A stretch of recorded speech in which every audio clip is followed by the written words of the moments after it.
यहाँ उपस्थित सभी जनों को मेरा प्रणाम। मुझे श्योर नहीं है कि मैं आप इंग्लिश में बोलूँ या हिंदी में बोलूँ।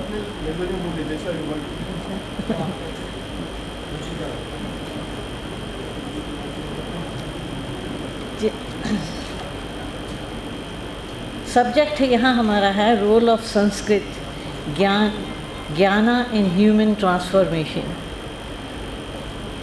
अभी मेरे से पहले संस्कृत के विषय में सभी ने बहुत कुछ कहा और मुझे तो इतना ज्ञान नहीं है, मेरा तो ज्ञान बहुत लिमिटेड है, इस इंटरेस्ट है पर इतना ज्ञान नहीं है इसके बारे में। तो Sanskrit is the mother of language, और जहाँ पर मैं रहती हूँ आज वेस्ट में, वहाँ पर संस्कृत के नाम से लोग डरते हैं, क्योंकि it's a language which is the top language in the world. The three languages, the most spiritual three languages in the world are, the top one is Sanskrit, then Hebrew and then Latin. Now Sanskrit पर बहुत लोगों ने research किया। अभी की जो recent research है, neurologist से कहते हैं कि संस्कृत उन्होंने इसका एक नाम रखा है द संस्कृत इफ़ेक्ट, जिसका मतलब है व्हेन संस्कृत के में लोग मंत्रास बोलते हैं तो उनका जो ब्रेन रीजन है वो एक्सपेंड होता है। सो वेस्ट में ये अभी रिसेंटली रिसर्च हुई है और न्यूरोलॉजिस्ट ने अब इसको नाम दिया है द संस्कृत इफ़ेक्ट, बिकॉज लोग जो एवरीडे संस्कृत मंत्रा रिसाइट करते हैं उनका जो ब्रेन रीजन है एक्सपेंड हो जाता है। और ये साइंटिफिक रिसर्च है which is associated with cognitive functions such as memory. So उन लोगों की आजकल वहाँ पे इतना डेमेंशिया हो रहा है, पार्किंसन हो रही है, और संस्कृत उन्होंने रिसर्च में किया है कि अगर संस्कृत का रोज़ मंत्रा बोलो तो तुम्हारे इन चीज़ों से तुम्हारा छुटकारा मिल जाएगा। पर बात ये नहीं है कि संस्कृत वेस्ट में उसको कैसे लेती हैं। अब प्रचार हो रहा है वहाँ पे इसका संस्कृत का, और बहुत सारे लोग मुझसे भी गायत्री मंत्रा, शक्ति मंत्रा सीखने की कोशिश करते हैं। पर बात यह है कि उनकी जो लैंग्वेज है वो संस्कृत के मंत्रों का सही उच्चारण नहीं कर पाती, और ये साइंटिफिक लैंग्वेज होने के कारण इसके उच्चारण में ही सही महत्व है। So Sanskrit को the oldest language is Sanskrit, and the Vedic Sanskrit is the most scientific Sanskrit language in the world.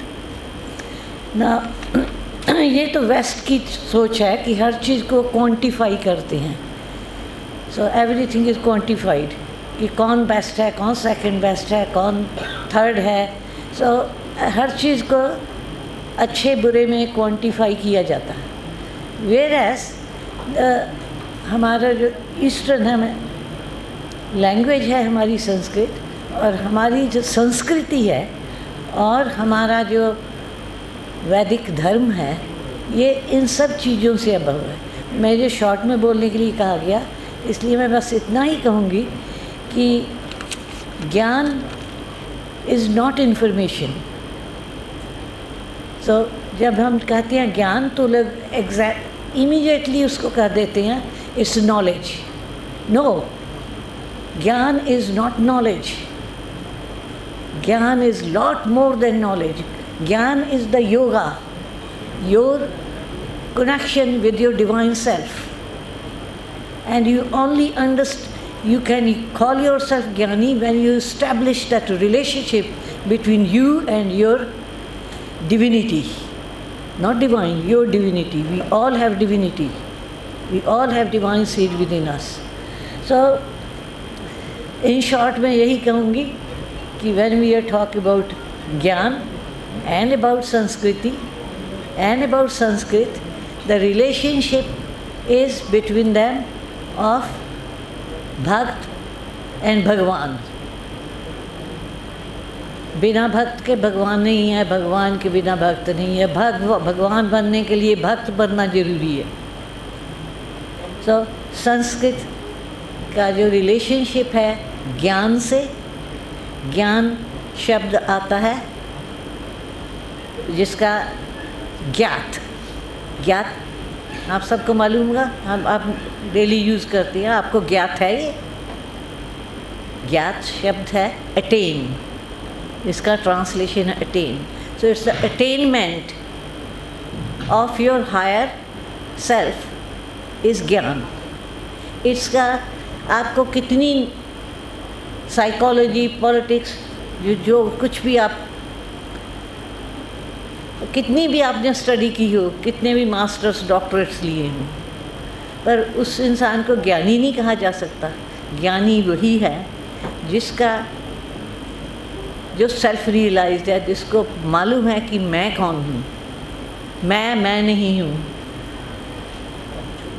सो जो इन सब बाउंड्री से ऊपर चले जाता है वो असल ज्ञानी होता है। और ज्ञान और संस्कृत का जो संबंध है वो है भक्त और भगवान का। तो संस्कृत दैवी लैंग्वेज है, इसके कितना भी आप पढ़ लें संस्कृत को, कितना भी आपको गूढ़ ज्ञान हो जाए, पर एक ज्ञानी जो समझ सकेगा संस्कृत से, वो एक आम स्कॉलर नहीं समझ सकेगा। किसी भी वेदा का वो सही अर्थ नहीं निकाल सकेगा जब तक उसका वो खुद ज्ञानी नहीं है, उसका अपने से संबंध नहीं है। तो बस मेरा टाइम ओवर हो गया। ओके जी, मैं आज्ञा लेती हूँ। धन्यवाद सुनने के लिए। बहुत बहुत धन्यवाद मुख्यातिथि महोदया। सोच के देखिए, योग के आदि गुरु भगवान शिव को माना जाता है, और इस क्रम में जब कालिदास को उठाएंगे तो रघुवंश को जब खोलेंगे और प्रथम सर्ग को लेंगे तो वागर्था विवशम प्रक्तौ वागर्था प्रतिपत्तये जगतः पितरौ वंदे पार्वती परमेश्वर। अब योग और संस्कृत को जोड़ते रहिए। जो संबंध शब्द और अर्थ का है, जो संबंध शिव और पार्वती का है, वही ठीक संबंध योग और संस्कृत का है। ये सिद्ध हो चुका है। अयमान्याः अस्माकं मध्ये ये अध्यक्ष महोदयाः सन्ति।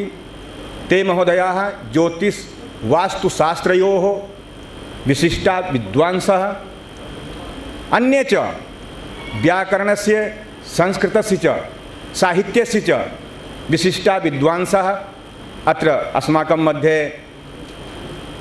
अध्यक्षाः सन्ति। अस्माकं विश्वविद्यालयस्य कुलपति महोदयाः सन्ति। तेषां प्रार्थयेऽहं भवन्तः अत्र आगत्य आशीर्वचोभिः अनुगृहीष्यन्ति कुलपति महोदयाः।